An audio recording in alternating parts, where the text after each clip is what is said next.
الرحيم. سبحان الذي أسرى بعبده ليلا من المسجد الحرام إلى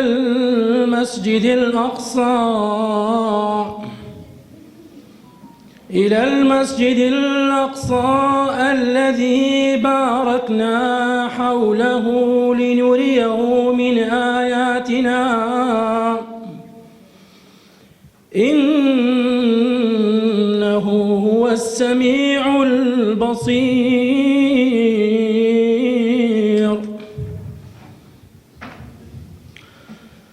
وآتينا موسى الكتاب وجعلناه هدى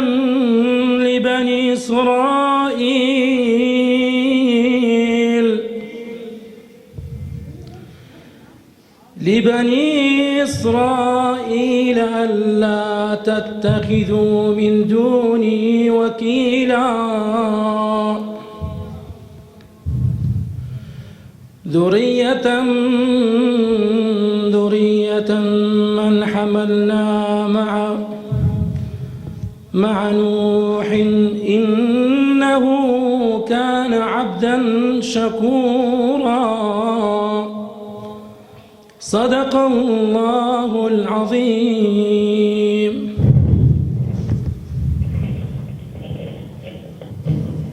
خواهی گەورە پاداشتی کاک ئەحمەد بداتەوە. یادی میعراجی ئەو پێغەمبەری خاوەن برە و کاتێ چاوان لە نیوە شەو چوو بوونە خەو. ئیسرا و میعراجی پێکرا بەگەشتی ناو ئاسمانەکان ڕێز و ڕەواجی پێدرا. بۆیە ئێمەش جەم بووینەوە و وا لێوەکانمان واز دەکەین بەرەو نەجمی ئیسرای قورئان بە باڵی ڕۆح پەرواز دەکەین. لە گوڵزاری نبووەتدا ئاهەنگی میعراج ساز دەکەین. کاتێک کە مەکە دژوار بوو دەمی ناحەست زووی مار بوو 12 ساڵی ململانەی پڕ چێشە چێش هەزارەها درک و داڵ و ئازار و ئێش بۆ تۆی سەروەر هێنرانە پێش. ئەو دەمە بوو پەروەردگار فەرمانێکی بۆ دەرکردی بە موعجیزەی میعراجەکەت تاجی ڕێزی خاتەمی پێغەمبەرانی لەسەر کردی. لە ئایەتی مەکنونی خۆی پیشانی دای زۆر بەوردی کۆچی دەڕۆژی تائیفت نمونەی پەیامداریتە مناجاتی لای باخەکەت بەڵگەی دڵکۆڵەواریتە. سۆزی گەرمی قورئانی تۆ کە جنۆکەی هێنایە جۆش دەلیلی شەو بێداریتە. بۆ میعراجیش میوانداری خودای جەلیلە بوڕاق دەبێتە وەسیلە و جوبریلی ئەمین دەلیلە. ئەو شەوەش وەک شەوی قەدر شەوی تار بوو بە چراخان فریشتەکان بۆ پێشوازیت بەڕیز وەستان. چونکە قوربان سەفیر بووی بان کرایتەوە زویر بووی دڵدرایتەوە بە یەک لەمحە سنووری ئاسمانت بڕی و هێشتا جێگەکەت گەرم بوو کە بۆ زەوی گەڕایتەوە. لە کەعبەوە بەڕێکەوتی بوڕاق چەشنی پەروانە بوو. فەڵەستین ڕێزی پێدرا و قودس سەفارەتخانە بوو. لەوێ ئیمامی نوێژێکی سەرجەم پێغەمبەرانە بوو. ئەی ڕێبواری میعراجی دوور ڕێگات بڕی ئاسمانەکان بەبێ سنوور فریشتەی نور کۆتا سیدرە و بەیتی مەعموور. عەقڵی ئادەمی پێی نابا بەو گەشتە ئاسمانیا ئابە و ڕێز و میوانیا بێ تەصدیقی ئەبوبەکر تێناگا بەو ئاسانیا. بە میعراجی ڕێز و شکۆ چوویتە خزمەت خودای باری بۆ سەرزەوی هاتیتەوە نوێژت هێناوە بە دیاری تا میعراجی ئیماندار بێ پاشی خۆت بۆ یادگاری. کاتێ گەشتی میعراجی تۆ لە مەککەدا بوو بە هەواڵ بتپەرستی باوەڕ بەتاڵ قەبە و زل و عەقڵ مناڵ بەتوانجی تاڵ لێت کەوتنە قاڵ تا ئەوانەی باوەڕدار بوون ملکەتی پەروەردگار بوون وتیان هەرچی بڵێ وایە چونکە پێغەمبەری خوایە چونکە پێغەمبەری خوایە. ئامادەبوانی خۆشەویست خوشک و برایانی بەڕێز بە ناوی مەڵبەندی سۆرانی کۆمەڵی دادگەری بە خێراتنێکی گەرمتانەکەین بۆ ئامادەبوونتان لە یادکردنەوەی ئیسرا و میعراج. ئێستا گوێگرین بە وتەکانی بەڕێز دکتۆر ئەحمەد جەنابیان بافەرمووی. اللهم ربنا لك الحمد كما ينبغي لجلال وجهك ولعظيم سلطانك لا نحصي ثناء عليك أنت كما أثنيت على نفسك. وصلى الله وسلم على خاتم الأنبياء والمرسلين وحبيب رب العالمين محمد وآله وصحبه أجمعين. ربنا اغفر لنا ولإخواننا الذين سبقونا بالإيمان ولا تجعل في قلوبنا غلا للذين آمنوا ربنا إنك رؤوف رحيم. ربنا لا تزغ قلوبنا بعد إذ هديتنا وهب لنا من لدنك رحمة إنك أنت الوهاب. برزان خوشويستان الحمد لله خدای رب العالمین جارێکی دیکە دەرفەتی پێداین بینەوە خزمەتتان. ئەگەر لە هەر شوێنێکی ئەو وڵاتە بم یان لە دەرەوەی وڵات هەویەکەم هەر سۆرانیە و هەر لە خزمەت جەنابتاندام وەک شەیخی ئیبن القەییم ڕەحمەتی خوای لێ بیە ئەفەرمێ تەباعود و دووری ئەجسام هیچ تەئسیرێکی نییە ئەگەر دڵەکان لە لای یەکتری بن. خۆشەویستانم ئەگەر قەرارە یادکردنەوەی ئیسرا و میعراج ناساندنی موعجزەیەکی گەورەی پێغەمبەری خوا بێ صلی الله عليه وسلم، ئەوە پێویستێکی زۆرە لەسەر مسلمانان بە تایبەتی ئەحزابی ئیسلامی پێغەمبەری خوا بناسێنن صلی الله عليه وسلم لە پاش ناساندنی خوای گەورە جەل جەلالو. ناساندنی پێغەمبەری خوا عليه الصلاة والسلام بە ناساندنی معجزەکانیەوە گەورەتر و ڕەوشنتر و جوانتر و واضحتر دەبێ، پەیامەکەی خۆشەویستتر دەبێ، پەیامەکەی لایەقتر دەبێ. لە یەک ئاەتی قورئانی پیرۆزە خوای رب العالمین باسی ئیسرا و میعراجەکە بەڵام یەک سوورەتی کاملی بەناو ناردووە، بەس عەجەب لەوەدایە هەموو ڕۆژێکی یادێ و ئیسرا و میعراجە دەکرێتەوە. ئەویش بەچی لە نوێژەکانمان دەرێن التحیات لله السلام عليك أيها النبي ورحمة الله وبركاته. أولا شوي هاد لو كاتب بيغمبري أكرم صلى الله عليه وسلم نزيك أبيته على حضور إخوة رب العالمين بتيت خدمة إخوة جورا نازاني تعرض إخوة جورا بكجل جلال السلام عليكم خو خدای گەورە بخۆ ئەسسەلامە برێ ماندی نەبی حاشا خۆ خوای گەورە ماندی نابی چی پێ بڵێ دەبێ پێ بڵێ التحیات لله یعنی پاکی و بێگەردی و بێعیبی لە بۆ خوای گەورە. هەموو ڕۆژێک ئێمە یادی ئەو موعجزە گەورەیە دەکەینەوە، هەموو ڕۆژێک بە بیرمانە ئیسرا و میعراج، یەک تاقە ڕۆژیش یەک تاقە نوێژیش لە بیر ناچێ، چونکە تەحیات ڕوکنێکە لە نوێژە و هەر کەسێک تەحیات نەخوێنێ تەحیاتی ئەخیری نەخوێنێ نوێژەکەی بەتاڵە بێتەوە. سورتێک لە قورئانی پیرۆز بە ناوی ئیسرا هاتووە، بەس عەجەبە لە یەک ئاەت باسی وەزعەکەی پێغەمبەرەکە صلی الله علیه وسلم بەحسی شەو ڕۆیەکەی پێغەمبەر صلی الله علیه وسلم میعراجەکە. ئەوەی دیکە وەکو سەلابی شێخی سەلابی فەرمێ هەمووی باسی فەضائحی یەهودە، هەمووی باسی لە ناوچووری دەوڵەتەکانیانە، هەمووی باسی ئەو فەسادەیە کە لەسەر زەوی بڵاویان کردوتەوە و بڵاوی دەکەنەوە وەکەذالک یەفعلون. هەتا دنیا ئیشی وانە، هەتا ماون ئیشی وانە ئەوەیە دنیا تێک بدەن شت خراپ بکەن بەس لە پێناوی یەک شت ئەویش خۆیان سەید و گەورە بن. چونکە کورسی سەرۆکایەتی دنیا، چونکە کورسی حکم، چونکە کورسی دەسەڵات هێندە سەحراوی و خراپە. مرۆڤ کە یەک جار لەسەری دانیشت حەز دەکە هەتا ژیانی ماوە ئەگەر لەسەر حسابی جمجمەی سەری خەڵکو، لەسەر حسابی خوێنی منداڵ و ژن و لەسەر حسابی هەر شتێک بی ئەگەر لە خوای نەترسی حەز دەکە لەسەر ئەو کورسیە لا نەکەوی. خوای گەورە پەناماندا لە شەڕی کورسی و لە شەڕی هەموو شتێک کە خوای گەورە پێی ناخۆشە و کە خراپە. پێغەمبەرمان صلی الله عليه وسلم کەی ئەو ئیسرا و میعراجەی بە قسمەت بوو، خلافەکی زۆر بە قووەت هەیە. ئەصەحی ئەقوال ئەوەیە لە ڕەجەبێ نییە، بەڵام ئەمە لە ڕەجەبی هەموو جارێ یادیەکەینەوە. 583 هیجری سەلاح الدین ئەیوبی ڕەحمەتی خوا لێ بی کە فەتحی بەیت المەقدیسی کرد، لەو مانگەی و لە ساڵی 580 ئیدی لەوێەوە یادی ئیسرا میعراج کردووە زانین ئیسرا میعراج لەو کاتەی بووە ئەوە یادی فەتحکردنی صلاح الدین ئەیوبی لە بۆ بەیت المەقدیسی علەما ئەفەرموون کە حسابمان کردووە دەڵێن ممکنە لە ڕەبیع الأوەلی بی ئیتر هیچ مشکلێکمان لەوەی نەکەنجی بووە المهم ئەو معجزەیە یەکە لە هەرە معجزە گەورەکانی پێغەمبەر صلی الله عليه وسلم ئیثبات بووە بە قورئانی پیرۆز و بە ئەحادیثی صحیحی پێغەمبەر صلی الله عليه وسلم وسورتێکی لە قورئانی پیرۆز بەناوە و لە سورەتی النەجمیش بجوانی خوای گەورە باسی کردووە والنەجم إذا هوى ما ضل صاحبكم وما غوى وما ينطق عن الهوى إن هو إلا وحي يوحى علمه شديد القوى حتى آخر آياتاني كوا پیغمبر صلى الله عليه وسلم دسيت سدرة المنتهى لو جبريل دبيني عليه السلام ولو برستر دبيتوا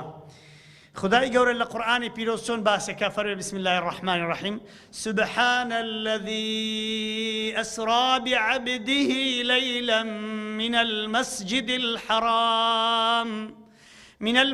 الحرام إلى المسجد الأقصى الذي باركنا حوله الله سبحانه وتعالى فرمي باكو بيقردي لبو أو خداي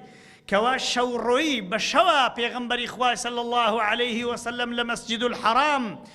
عبد خوشويستكي خوي بشو برد لبو مسجد الأقصى مسجد الأقصى دورترين مزقوتك بيغمبر سفري لبو كربي صلى الله عليه وسلم بو حكمتشيا همو رسائل ماجستير ودكتوراه أنوسي أسباب اختيار الموضوع لبرسي أو موضوع اختيار كرد خواهي قوري استا حكمتك بيدر يفرمي لنريه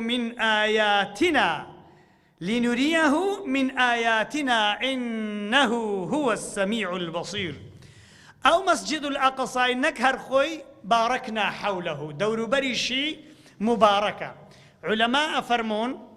أو جماعتي جارتي ديك بيت المقدس فتح دكنوا هلا لدوري مسجد الأقصى جماعتي عندك جماعتي اللي نزيك دلن والله لو أنا أما بينسونك علماء إشارتها داوا بهم عندك علماء شكو ابن كثير وأنا إشارة لبو كردانا كان فرم كرد زارتش كبيت المقدس رزقارا كانوا علماء ديكش باسيا كرديا خواهي جورا بما كت أداتي قدري خوي لبو آزاد كردني أو شينا بيروزا هتا دنيا بيت المقدس لهر لحظيك لدستي هر كسك بي أو سيد العالم أو تاك قوتي سر أو زيك حكم دنياك ليش پیغمبر إبراهيم دبي بستوي مالو من دالي بزيبيري لمكابتا اختنيا پیغمبر موسى دبي بتسي پیغمبر يوسف همو پیغمبران سلام إخوان لسر بي پیغمبر سليمان پیغمبر داود وورث سليمان داود إنجا سليمان أوانا دبي لوي بن چونك هر كسك سيادي فلسطيني بدس بي سيادي دنيا بدس بي أو علمان أفرمون سلمين دراو أوا عظمته قوري أو معجزة لتدايا طبعا تجلى قدرتي باري سبحانه وتعالى يا أخوائي قوري جل جلاله إنسانك هل بقري وليرة بيباتا آسمان كانوا لآسمان كان نيج لبو پیغمبرام كسلام خان لسربي سلام لپیغمبرام بكو قسان لقلبكو إمامتيان لبو بكو يكي كبيان دويني أو پیغمبراني كباس كراون لپیغمبر عيسى عليه الصلاة والسلام پیغمبر موسى پیغمبر إبراهيم أو پیغمبر موسى أو پیغمبران قسان لقربكو حواريان لقربكو بيان بينيو بتساوي سر بيان بينيو ويقظة پیغمبر صلى الله عليه وسلم أبدا بخون أوشتين كدوا أو همو آيات كانوا أحاديث كان دلالة لسر أويدا كان كبيغمبر صلى الله عليه وسلم بخون نبوش هيج علاقة بخون ونيا بلكو بيغمبر صلى الله عليه وسلم وشاربوا بأعقابوا من المسجد الحرام إلى القبلة الأولى يعني إلى الأقصى وصلى فيه يعني في المسجد الأقصى بالملائكة پیغمبر صلى الله عليه وسلم نيجي لبو ملائكتان كل مسجد الأقصى ونيجي لبو پیغمبران كل سلام خاله سلبي بتواتر هاتي يعني أحاديث أو نضزور نجيشنا حد تواتر كوا پیغمبر صلى الله عليه وسلم لبو سماوات علاتو أو لبو مقام أعلاتو ليش عرضت عليه آيات مباركة سن آيات شي قوري خواي قوري ديتن پیغمبر صلى الله عليه وسلم بهشتي بتساي خودي پیغمبر عليه الصلاة والسلام چون يتي بهشت وصفي بهشتي كل پیغمبر عليه الصلاة والسلام بهشت أوهابو خريق بوكو آثار دلن پیغمبر إدريس بەخوای گەورەی فەرموو حەزەکەم بەهەشتێ بینم کە چۆ باشتێ گوتی نایە مەدەری خوایجان لەبەر وعدەدا ئەویست بیستە بەهەشتێ نێتەوە ئەو ئاسارە هەیە نەعزەم سەحەت و ضعفوانەی چییە ئەفەرمون هەر لەوێ ئیشەکە لەوێ لە بۆ ئەهلی بەهەشتە ئیشەکە و ئیدەی ڕازێنیتەوە. پێغەمبەر صلی الله عليه وسلم ئاگری جەهەنەمی دیت. پێغەمبەر عەلەیهی سڵات وسەلام نوێژی بە هەدیە هێناوە لای خوای ڕەب العالەمین. لێرەدا چ دێتە گۆڕێ جوان تەماشکەنین. مامۆستا سەعیدی نەورسی ڕەزا و ڕەحمەتی خوای لێ بیە فەرمێ ئیسرا و میعراج عیلاقەی بە هەر شەش ئەرکانی ئیمانیەوە هەیە. هەر سەلماندنی هەر شەش ئەرکانی ئیمان. ئەرکانی ئیمان چنە؟ ئەن تؤمنە بالله چوو لە بۆ حزوری خوای لە بۆ نزیک بۆ خزمەت خوای گەورە چوو پێغەمبەر صلی الله علیه وسلم و مەلائکەته مەلائکەتی بە چاوی خۆت پێشنوێژی لۆکردن پێغەمبەر عەلەیهی سڵات وسەلام. ئەن تؤمنە بالله ومەلائکەته وکتوبه ورسوله ئەگە پێغەمبەرانت باوەڕ پێ هەبوون باوەڕت بە کتێبەکانیشان هەیە. پێغەمبەرانی بینین پێغەمبەر عەلەیهی سڵات وسەلام پرسیاری لێکردن بە مەرحەبایان کرد ئیمانیان پێهینا. ئەن تؤمنە بالله ومەلائکەته وکتوبه ورسوله واليوم الآخر. يوم الآخر مهمترينش لا يوم الآخر سيا جنة ونار بهشت جهنم. پیغمبر عليه الصلاة والسلام بهشتي بيني جهنمي بيني. أواني أهل الشبهات الناس لما منطقي مش عندك بيدابون دلين أما باور من بإسراء ومعراج لبو معلومات حديث أفرمي هتا رجع قيامته أو معجزة إسراء ومعراج خلقك بي كافر دبي عندكش إيمان بي زياد دبي إيمانت بها بي إيمانت بي زياد دبي إيمان بي نبي كافر دبي بنص آياتي ثابت بوا خوشتشي أو نبري والله عندك حديثي أحادي لسر عندك حديث ضعيف لسر بنص آيات قرآن ثابت بوا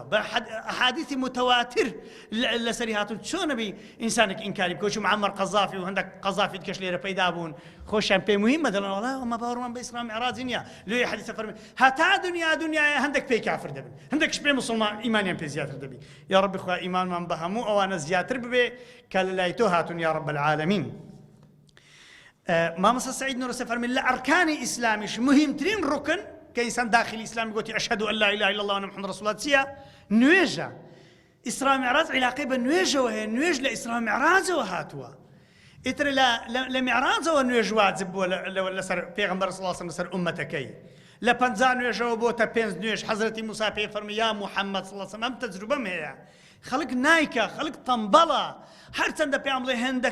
خێرە 50 نوێژی ناکەن داوا بکە لۆت کەم بکرێتەوە هەتاوە کەم بکرێتەوە دەبێتە 5 نوێژ هەمان ئەو 50 نوێژت لە بۆ حساب دەبی چونکە یەک خێر ب10 ئەمثالها بەدە خێرە. هەمان ئەو 50 نوێژت لە بۆ حساب بکە خوای گەورە لەسەر پێغەمبەر و صلی الله علیه وسلم ئومەتەکەی واجب کردبوو. ئیدان ئیسرا و میعراج شتێکی هەوەنتە نییە. دەستان خۆش بی مەڵبەندی هەشتخوا خێتان نووسی ئیسرا و میعراج بە خەڵکی دەناسێنەوە. دەستیان خۆش بی ئەو بەڕێز و خۆشەویستانەی لە هەر شوێنێکی یادی ئەو معجیزەیە دەکەنەوە بۆی ئەو معجیزە جوانتر تەثبیت بێ و بە هەر مامۆستایە کە تا زیاتر خۆی لە بۆ معجزەی حازرتر بکە شتی خۆشتری تێدا ئەبینی. دەچێت لای مامۆستای نەورسی شتێک دەڵێ دەچێت لای سەڵابی شتێک دەرێ دەچێکن ئەبو حەسەنی نەدەوی شتێک دەرێ دەچێکن مفەقیرێکی کە شتێک دەڵێ قسەکانی مامی نەوەوی لەبارەی دەخوێنە شتێک دەبینی لە تەفسیری ئیبن عاشوری شتێکی غەریبتر دەبینی لە تەفسیری لە تەفسیرەکانی دیکە هەر لە تەفسیرێکی ڕیوایەت و عەجایبات دەبینی کە لەو جێگای لەبەرەوە سەرمای لەبەرەوە منداڵانە ناکرێت ئینسان دوور و درێژ بکاتەوە. ئەمە هەتا بخوێنیەوە لەبارەی ئەوەی شتی خۆشتر و شتی چاکتر دەبینی. ئازیزانم یەکێک کە لە عەظەمەتەکانی ئیسرا و میعراج ئیثباتی سورعەت. طبعا سورعەت شت لە شتێکی سریعترە. سریعترین شت لە سەرزەوی ئێستا پێ دەرێن سورعەت الضەو ڕووناکایی وانە. ئەمن ئەو کاتەی جارەچەند تەڵەبەکەم لە قسمی داخلی لەگردا بوو لە کیمیای لە کیمیای ماجستێری خوێن گوت دەزانی مامۆستا ئەم شتێک سەیرم زانیە لە کیمیای لەو عیلمانە گوتم گوت مامۆستا هەر شتێک لەو دنیای بە سورعەتی ضەوئی بڕوە وەزنی نامینی هیچ قەبارەی نامینی هیچ شتێکی نامینی هەر شتێک با بڵێن مەسەلەن گوتی قیتارێک دێ شەمەندەفەرێکی تکەش بێ هەردووچیان بە سورعەتی ضەو تێک بپەڕن لێک تێدەپەڕن ئینسانیشان لە ناودانی هیچیان لێ نایەتێ دەعمیش بکەن لە ناوێک دەست نەدەری هیچیان لێ نایەتێ. گوتم تو بەڕاستە گوتی ئەوە عیلمە عیلمی ئێستاوە دەرێ کەواتە هیچ شک و گومانت لە شەوڕۆی پێغەمبەری دەمینی صلی الله علیه وسلم کە بە بوراق ئەوەندە سەریع بۆ چوویتە بەیت المەقدس و لە بەیت المەقدسش پێغەمبەر صلی الله علیه وسلم نوێژی لە بۆ پێغەمبەران ئەکە و لە بۆ مەلایکەتان و پێغەمبەران ئەکە و ئەو جا میعراج وەچی مەسعەدیە پێغەمبەر صلی الله علیه وسلم میعراج اسمی ئالێ لە سەوەزنی هەر شتێک لە سەوەزنی میفعالی بی مامۆستا محەممەد لێرێ نەحوی زانی لە صرف زانی لە سەوەزنی میفعالی بی میعراج اسمی ئالەتەکە پێغەمبەر صلی الله علیه وسلم پێ بەرز بوویتەوە ئاسمان پێ بوو لە دەرگای ئاسمانیدا و پێغەمبەر صلی الله علیه وسلم ئاسمانی لەبۆ بوویتەوە و ڕۆیشتە لەبۆ سەرەوە ئەو میعراجە ئەو ئیسراییل شەوڕۆی ئەو بڕاقە هێندە سەریع بووینە پێغەمبەر صلی الله علیه وسلم چوویتە مەلای ئاعلا و چوویتە ئەو هەموو شوێنانەی هەمووی دیتی هاتەوە هێشتا پێغەمبەر صلی الله علیه وسلم جێگاکەی سار نەبووە یعنی چ مامۆستا جێگاکەی سار نەبووە یعنی ئەگە تو لە کەوکەبی زەوی چوویە دەرێ هەزاران ساری دەڕۆی بەبێ ئەوەی هێشتا لێرە لەسەر زەوی سانیەک ڕۆیشتبی هەمووش ڕاوەستی لێ خۆ ڕۆژ و مانگ و ئەوانە نییە سبەینەوە نێوڕانە و ئێوارە و ساعتش سبێنێ هەستی بچێت دەوامێ و ساعت ساریت و ساعت دووسیتەوەبی ئەوە نییە کە چوویە دەرێک هەمووش تێکەچی هەرچی نیظامە تێکەچی هەر شتێک لەو دنیا نیظامەچی هەیە وەکو ئەبوو هودەیلی عەلاف لە 234 هیجری کابرایکی معتەزیلی بۆ دەرێ سەر مانگ دەرێ ئەوانەی دەستنە سەر مانجێ مانگ قانونی خۆی هەیە زەویش قانونی خۆی هەیە جزئی لا يتجزأش قانونی خۆی هەیە جزئی لا يتجزأ یعنی گەشتێکی هورکە هەتا هیچ نامینی ئێستا پێ دەڵێن ئەلکترۆن کە دەرێت دەتوانی بری لێرێ لە نەظەریەی کوانتم ئێستا باسیەکەن فیزیای 1900 دۆزرێتەوە هەر شتێک نیظامی خۆی هەیە کە لە دنیای چێ دەرێ نیظامەچیت کە دەست پێ دەکات نیظامی سبەینە و نێوڕانە و ئێوارە و شەو و مەغریب و ئەوانە نییە کەواتە خوای گەورەش داخلی نیظامی دنیای نییە ئەو خوای گەورە سبەینێ نیوەی شەوێ دێتە ئاسمانی دنیا کووە و سرم لێ دەرنەچی خوای گەورە داخلی شتانە نییە فکر لە شتانە نەکەنەوە عالمی بەرزەخ ئەرێ و عەزابە ئینسانی لە قەبری کۆکو ئەوانە قانونە بەرزەخی و ناو قەبری وەچی قانونە دنیای نییە غەیبیشە زۆرشی ئاەت و حەدیث لەسەر نەهاتینە دەبی بەس تەسلیم بی وەک چۆن ئێستا لەسەرمانە تەسلیمین لە بۆ مردنێ چونکە مردن هیچ لێگەر ناکرێ کەس پرس بە من ناکە کە دەمرم کەس پرسی بە ئەتایە و مەڕەش قارەمان و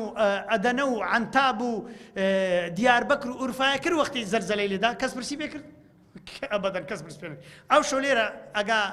وەچی تورک دەرێن دەپرەم بە زەلزەلەی دەرێن دەپرەم ئەگە دەپرەم بێ ئەو شەو خوا نەخواستە کەس پرسمان پێ دەکا خوای گەورە پرس بە کەس ناکە ئەگە پرست پێ ناکە کەواتە قانونی خۆی هەیە خوا جەل جەلالوه وەلەن تەجیدە لسنەتی الله تەبدیلا خوای گەورە سنەتی خۆی تەبدیل ناکە ئیلا لە بۆ پێغەمبەران هەندێک شتی گۆڕانکاری بەسەر دینی لەوەی خەڵک باوەڕ بە پێغەمبەران کە خەڵک کافر نەبی خوای گەورە ڕەحمەتەن بهم ئەو شتێ دەکا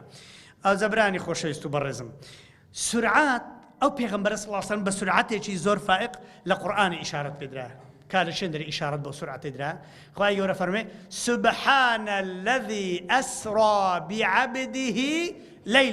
ليلا نكرة لزماني عربي نكرة لزماني عربي لبو كمايتي دي يعني اشتكم بي زور قيمتي نبي خواهي يقول فرمي ليلا يعني ما ويتشي كرت بيغمبر صلى الله عليه وسلم بشو ما ويتشي كرت رويش من المسجد الحرام إلى المسجد الأقصى أو كاتي پێغەمبەر صلی الله عليه وسلم لە ئیسرا و میعراج گەڕاوە پشتی بە کەعبەی دایە پێغەمبەر عليه الصلاة والسلام ئەبوو جەهل دێ پێغەمبەر صلی الله عليه وسلم فەرمێ ئەمن ئەو شۆ تعرضم پێکرا و چوومە ئاسمانی و بەهەشت و جەهەنەم دیتن و ئەوم دیت و هەم دیت ئەبوو جەهل دەرێ محەممەد ئەتو ئاگەت لە خۆ یان نەدەرێ ئەرێ وەڵڵا ئاگام لە خۆوە یعنی تێک نەچووی حاشای پێغەمبەر صلی الله عليه وسلم دەرناوەڵا دەرێ عالەمت لەو خڕکەم و ئامادەی ئەو قسانە لەکن خەڵکی بکەی پێغەمبەر صلی الله عليه وسلم فەرمێ ئەرێ وەڵڵا ئامادەمە جا پێغەمبەر صلی الله عليه وسلم فەرمی ئەو موقفە لەو موقفەی ناخۆش بوو هەندێک پیرەمێردی لێبوون بەیت المەقدسیان دیتبوو قودسیان دیتبوو پێغەمبەری صلی الله عليه وسلم مرور الکرام پێداچ بوو بچوو پێش نوێژی کرد بوو گەڕاو هەموو دەرگاکان و فلان و بیان پێغەمبەر صلی الله عليه وسلم خۆ هەمووی دیقەت نەدا بۆی زەحمەتیشە ئەفەرمێ طبعا حەدیثەکە ئیمام بوخاری ئیمام مسلم ئیمام ترمذی ئیمام نەسائی لە جابری کوڕی عەبدوڵڵاوە دەجێڕنەوە فەرمێ لما كذبتني قريش بيغمبر صلى الله عليه وسلم فرمي واش قريش كان قلت أنا دروي دكي لا إسراء معراج نكرديا قمت أفرمي هستم بيغمبر صلى الله عليه وسلم أفرمي بيم قلت أنت أفرمي قمت في الحجر أمن دانش توم لحجرة هستم لهم شرح كردن أبو جهل خلش خير كردو ما بس تيبو ببليت خلشي أو بيغمبر صلى الله عليه وسلم حاشا حزري ودروي دكا ولي كشف وخلاص ئیدی ڕۆژێکی فرسەتێکی باشی لەوەرکەتێ بالعکس زۆر جا ولا يحيق المكر السيء إلا بأهله علمانەکان زارۆ شتێکی دەکەن دانێ لە ئیسلام بدەن کافرەکان دان لە ئیسلام بدەن ولا يحيق المكر السيء إلا بأهله إلا بۆ دەخوان دارێتەوە بیرێ لۆ خەڵکی لێدن بە خۆ دەکەونەوە خەڵکی هەموو لەو پێغەمبەری خەرکەوە صلی الله عليه وسلم لۆی پێغەمبەر صلی الله عليه وسلم خوای گەورە ویستی ئیعلانی ئیسرا معراجی خۆی بکە گوتی خەڵچینە گوێ لە محەممەدی کوڕ عەبدوڵڵا ڕاگرنەوە چ دەرێ دەیگۆ حەسرەتی لەوەی دەخوانە بزال دەیگۆ خۆزگە ئەبوو بەکرش لێرە بە کورە و ئەبوو بەکرە بەگە ئەو کابرای کەتێ خۆزگە لێرە بەوەکی ئەو شتەی باسە کرد ئەو بەکر سەدیق لەوێ نەبوو خەبەریاندایە فەرمی پێغەمبەر وەی گوتیە گوتە ئەڵڵا فەرمی ئین قال صدق والله ئەگەوەی گوت بێ ڕاست دەکەن لێرە ناویە لێنە ئەبوو بەکری سەدیق رضی الله عنه هوایان زانی زەربێکی لە پێغەمبەر دێن صلی الله عليه وسلم کەچی ئەو خەڵکی خڕبووە بە عەجایباتەوە جوان لە پێغەمبەری خۆراگرت پێغەمبەر صلی الله عليه وسلم فەرمی ئەمن لەکن کەعبەی بووم ئەفەرمێ گوتیان ئەی محەممەد پیرەمێردەکان ئەگەر ڕاست دەکەی باسی بەیت المقدسمان لێ بکەن فەرمی والله ئەمیش زۆرم لەبارەی نازانی ئەفەرمێ فجل الله لي بيت المقدس یەکسەر ڕسمی بەیت المقدس هاتە پێشە من پێغەمبەر فەرمی صلی الله عليه وسلم ئەفەرمێ فطفقت ئەفەرمێ تەماشام کردێ ئەفەرمێ أخبرهم عن آياته وأنا أنظر إليه ئەفەرمێ واللهی هێدی تەماشەم دەکردو کوێکێک تەماشە ڕسمە چی بکە برێ دەرگایکی لە لای ڕاستی هەیە پیاوە پیرەکەن دەیانگۆ ڕاست دەکە دەرگایکی لە لای ڕاستی هەیە دەیگوت دەرگاکای لای چەپی مەسەلەن قەوسە دەیانگۆ ڕاست دەکە ئەوان دیدنەوە وەڵڵاهی ڕاست دەکە دەرگاکای لای چەپی ئەو هەیە پێغەمبەر صلی الله عليه وسلم یەکە وەصفی بەیت المەقدسی لەبۆ کردن وەکو چۆن وایە لێیە ئەو کاتەی ئەبوو جەهل ئەو خەڵکەی خڕ کردەوە لۆ ئەوەی پێغەمبەر بە درۆ بخەنەوە صلی الله عليه وسلم بەڵکو خەڵکێکت کە لێ گوتیان ئەشهەدو ئەن لا إله إلا الله وأن محمد رسول الله چونکە پێغەمبەر صلی الله عليه وسلم باسی ئەو قافلەی لێ کردن کە دافەرمی لە فلان جێ و بڕۆن سەری مەنزەرەکانیان هەردرایتەوە و ئەوها پێغەمبەر صلی الله عليه وسلم ئەو وەسفانەی لێ بۆ کردن ئەوە زیاتر بۆ تەئیدێک لە بۆ پێغەمبەری خوا عەلەیهی سەڵات وسەلام کە پێغەمبەر صلی الله عليه وسلم وما ينطق عن الهوى إن هو إلا وحي يوحى علمه شديد القوى أو قسانا هم لا إخوة جوري له هاتنا أو قرآنش كلام إخوة جوري لبو بيغمبري هاتي عليه الصلاة والسلام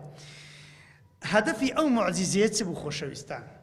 خلقك لتو دبرسي باشا خواه جوري لبرتسي بيغمبري صلى الله عليه وسلم دعوة كر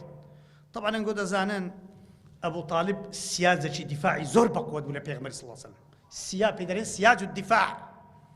اواني عسكريان كده ما مستوى عسكريان كده سياج الدفاع زور مهمه سياج كتابي قلعه كتابي ابو طالب راس كابراش كافر بلام سياج الدفاع بولا بيغمبر اخوا صلى الله عليه وسلم وقريش كان ياندست ابو طالب لدزدن بيغمبر صلى الله عليه وسلم اويلي وفاه بو مرحمي برينا كان بيغمبر صلى الله عليه وسلم كاتك لدري برين داري عندك عادي عندك هم ضليان برين دارك هم جسديان برين دارك كي مرحمي بو دايك خديجه رضا ورحمه اخوالي لبي او خديجه كاخواي جور بعظمته جور اخو السلام بجبريل دنيري فرمي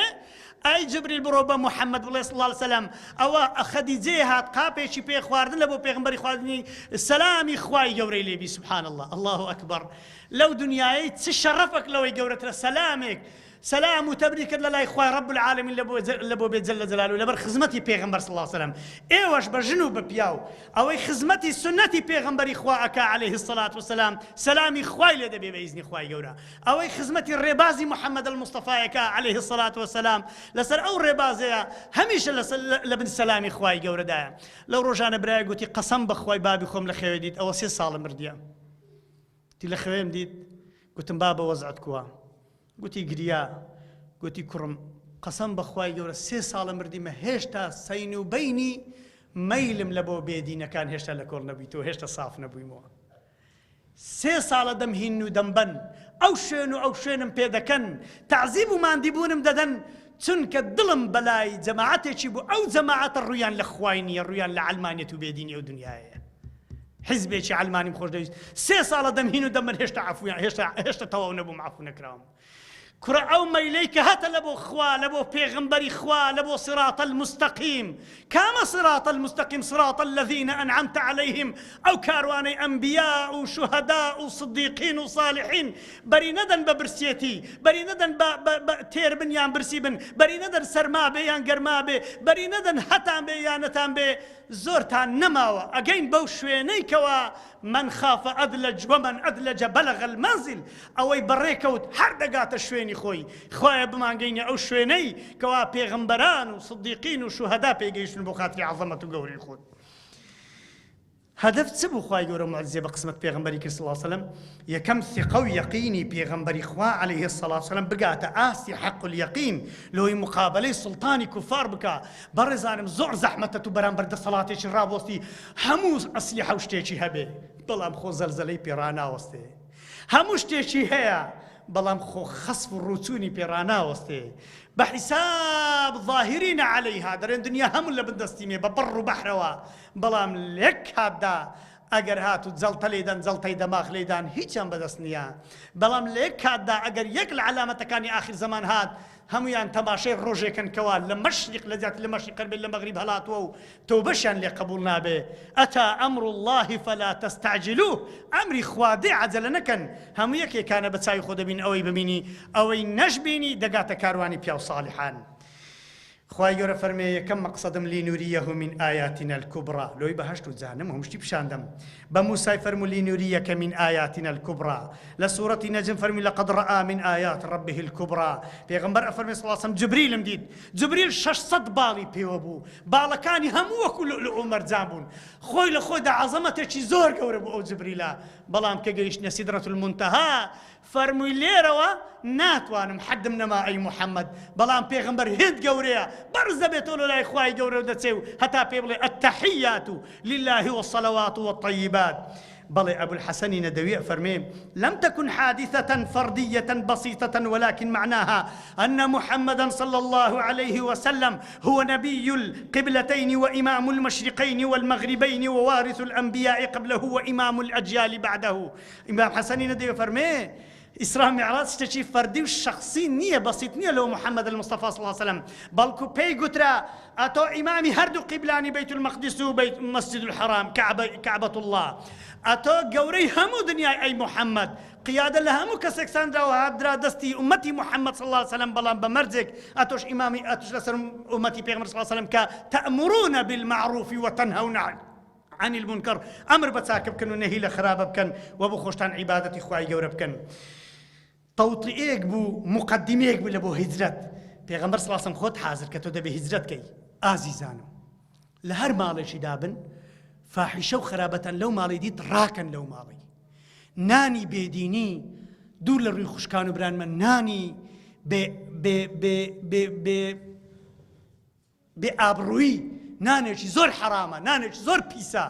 ئەوەی بەسەر وڵاتان دێ لە نانی بێ ئابڕوویە حاشا لە ڕووی هەموو لایەک ئەو نانە نانی دزی نانی خراپە نانی بەد ئەخلاقی حاشا ئەو نانە نانێکی زۆر حرام و پیسە و هەروەها هەمووی نەخۆشیە هەمووی دەردە هەمووی بەڵایە ئەو شوێنانی ئەو نانە پیسەی لێ بڕۆ بە دوایی نانێکی کەمتر بگەڕێ لە شوێنێکی دیکە لە هەر جێک دین و عەقیدەتان ئەمین نەبوو بڕۆن لەوێ بە پێغەمبەریان گۆ صلی الله علیه وسلم بڕۆ بەیت المەقدس بڕۆ ئەی پێغەمبەری خوا بڕۆ با هیجرەت کە لە بۆ فلان جێیە هەر کاتێک دین و ئیمانتان لە شوێنێکی خەتەر بوو لەو شوێنە بڕۆن وهروها لأعظم مواجهة التاريخ جورتين مواجهة الروبرون بونوي بيغمبر صلى الله عليه وسلم للتاريخ كان جبوا أو كاتبوا كبيغمبر صلى الله عليه وسلم إعلان نبوته بيغمبر كدو فاصدع بما تؤمر وأعرض عن المشركين دواي سيصال نهيني هستا أي بيغمبر إخويا أيها المدثر قم فأنذر وثيابك فطهر والرجز فاهجر ولا تمنن تستكثر ولربك فاصبر بيغمبر صلى الله عليه وسلم إعلاني كردو أو جيشتا أو روجي كوا إمتي دا أجين ئەزانین ئەو ڕۆژ چۆن هاتووە لە پاش پێغەمبەر صلی الله عليه وسلم زۆر جاگوێتان لێ بووە حەزرەتی عومەر رضی الله عنه هاتە ناو سەحابان بە کچەکەی خۆی گۆ بە دایکی ئیمانداران حەفسە کە خێزانی پێغەمبەر صلی الله عليه وسلم کچی مامی عومەر بوو فەرمووی ئافرەتان چەند ڕەزیل نابن زەلیل نابن بەبێ پیاوی ئەگە پیاوەکانیان لە جیهاد و ئانە بمینەوە فەرمووی 4 مانگ ئیمامی عومەر یەکسەر قەرارێکی دەرکرد پاش ئیستیشارەکردن بە ئافرەتی عاقڵ فەرمی هیچ مجاهیدێک لە 4 مانگە زیاتر نابی بمینیتەوە لە دەرەوەی شار و لە شوێنە دوورەکان مجاهیدی شام و عێراق هاتن و ئیمامی عومەر داوەتی لە بۆکردن هەمویان داوەت بوون و دانیشتبوون لە نانیان دەخوارد پیاوەک بەدەستی چەپێی دەخوارد ئیمامی عومەر قبولی ناکرد یەک سونەتی پێغەمبەر پێشێل بکرێ عەلەیهی سڵات وسەلام لەسەر مەرگدا بوو گەنجێکی شلواری درێژ فەرمی ئەی گەنج شلوار درێژە ئیمامی عومەر قبولی هیچ شتێک نەکرد هەتا ئەو ڕۆژەی گەیشتەوە لای خوای گەورە جەل جەلالوه بەکنی داهات گوتی ئەی مجاهدی جوان بەدەستی ڕاستی بخۆ ڕۆیش تێپەڕی هاتو کابرا هەر بەدەستی چەپێ دەخوا هاتۆ فەرمی بەدەستی ڕاستی بخۆ هاتۆ کابرا دیسە بەدەست چەپێ دەخوات فەرمی ئەی گەنج ئەی مجاهید بەدەستی ڕاستی بخۆ بە ئیمامی عومەری فەرمی سەرت بینە پێش فەرمی دەستی ڕاستەم لە غەزا پەڕیوە لە پێناو خوای گەورە ئەو دەستەم پەڕیوە ئیمامی عومەر فەرمی 1000 درهەمی بدەنێ سەحابە فەرمی وەی چەند زۆرە فەرمی 1000 دیکەشی بدەنێ فەرمیان من زەمنزەکی لێ فەرمی 1000 دیکەشی بدەنێ ئەو ئیسلامە بەو دەستە بڕاوانە گەیشتۆتە ئێرە بەو سەرە بڕاوانە گەیشتۆتە ئێرە بەو فەرمێسک و ئارەق و خوێن گەیشتۆتە ئێرە نەکەن ئەو ڕێبازە بەردەن وابزانن بە ئاسانی هاتێ سەر دوگوردەکەی بابت نوێژەکەی ئەو دوگردەی بابت لە نوێژەی دادنێ ئەو میحرابە و ئەو مزگەوتە بەدەستی بڕاوی ئەو مجاهیدانە دروست کراوە ئەگینا ئێستا ئێرە شوێنی کڵێسا و شوێنی دینە منحەرەفەکانە بوو لەوانێ ئاگرپەرست بای یان جوولەکە بای یان خزمەتکاری جوولەکەیەک بای و ئەویشت لێ قبول نەکرابە خوایە ثابتمان کرد لەسەر ئەو دینە بۆ خاتی عەظەمەت و گەورەی خۆن تعینی شخصیت و ئیمامەت و قیادەتی پێغەمبەری کرد صلی الله علیه وسلم کە ئەو پێغەمبەرە خوای گەورە دیاری کرد کە ئەوە قائیدە گەورەیە گەوری هەموو پێغەمبەرانە گومانتان لەوە نەمینێ و کەسێک نەبێ لە دوای محەممەد المستەفا صلی الله علیه وسلم دانیشی بری وا هەز دەکەم لە ئاەتی 62 سورەتی البقرة إن الذين آمنوا والذين هادوا والنصارى والصابئين من آمن بالله واليوم الآخر وعمل صالحا فلا خوف عليهم ولا هم يحزنون بڵێ ئەو ئاەتش دەڵات لەسەر دینی جوولەکە و فالە ئەوانەشتەوە بابە ئەو دینانە نەسخ بوون لەسەر ئەو چاوانەی من لە کاتی خۆیان صحابی پێغمبەرەکانیان بوون ئەوانەی حەواری عیسا و حەواری موسا سەلامی خوا لەسەر بی هەتا 200 ساڵش لە دوای عیبادەتێکی جوانیان کردیا بەڵام بەهاتنی محەممەد المستەفا صلی الله علیه وسلم یەک لەحظە لێت قبول نییە غەیری دینی محەممەد المستەفا صلی الله علیه وسلم نە نوێژی پێ بکەی نە ڕۆژی پێ بگری نە زەکاتی پێ بدەی نە حەجی پێ بکەی نە عیبادەتێکی پێ بکەی نە هیچ شتێک پێ بکەی ئللا ئەو شتە نەبێ کە شەرعی من قەبلە نابووە لە بۆ ئێمەش دروستە جا بەڕێزان و خۆشەویستانم لە کۆتاییدا چی دیکە زۆر سەرتان نایەشێنم دەڵێم کورتێک لەبارەی ئەو زەلزەلەی دەڵێن ئەو زەلزەلەیە عقوبەی خوای بوو یان کاریسەیەکی تەبیعیە هەردووچیانە تەبیعەت بەدەست چێە بەدەست خوای گەورەیە کابرایەک لێرە بەردەبیتەوە گولێش پێ دەکەوێت دەڵێن وەڵا کابرا ئەجەلی نادوو بەس گولەی لێ بکات شتیوا هەیە گولێشی پێکەوە ئەجەلیش هات بدست خواي جوري أو زلزلة خواي جوري كده وطبيعته بتزوليه والأرض ذات الصدع سند بوزوية كهم شق لنا أخو صدع يعني شق صدوع شقوقة أو شقانة بسرماي ما مستعين ورصيد عليه بسرماي وبشوي زلزلة دي مش اختصر باش استفر بيتي بشوي وبسرماي دي قلت يعني قربان لو لولاتي مسلمان زلزلة دي خوانا كافر لولاتي وانا دي قيدينيا فرموي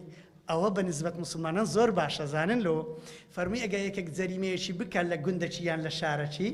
لە ناحیەکەی خۆی هەر مەرکەز شورتەکە عقوبەتی گچکەی لۆ دانێ و لە کۆری دەبیتەوە دنیا بە نسبەت مسلمانان ئەگە بە زەلزەلەکی لە کۆر بینەوە بزانە لە مەرکەز شورتێکی لە کۆر بینەوە فەرمووی بەس جەریمە گەورەکان ئەسنە شارە گەورەکان و ئەسنە پایتەختەکان مؤتەمەری گەوریان لە بۆ کرێ و خەڵکی گەوریان لە بۆ کۆ دەبیتەوە عقوبەی گەوریان لە بۆ دانرێ فەرمووی ئەوروپیەکان و کافرەکان کاتێک زەلزەلەیان لێدە و موسیبەتێکیان بەسەردادێ عقوبەی وان زۆر گەورەیە لە بۆ قیامەتی هەڵگرتی خوای گەورە لۆیە لیان گەڕایە لە دنیاە بۆ خۆیان چ دەکەن بابیکەن لە دنیاە مسلمان پیغمبر صلی الله علیه و سلم عجبا لامر المؤمن عجائب ایشیمان دار ان امره كله له خير هم خيره اذا اصابته السراء وش كيف خوش جد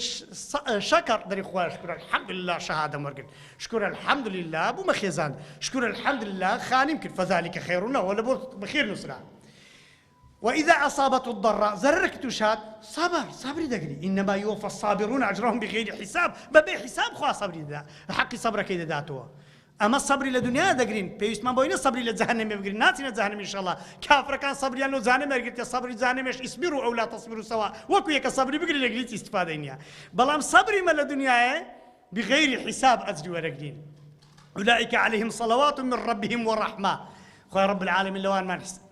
امتحانك ما بينك كلي درسين اجي امتحان ايش بيكردين لو انا بينك صبر دقرين يا رب العالمين صبرش لقدر مصيبه نازل به اودو سيمين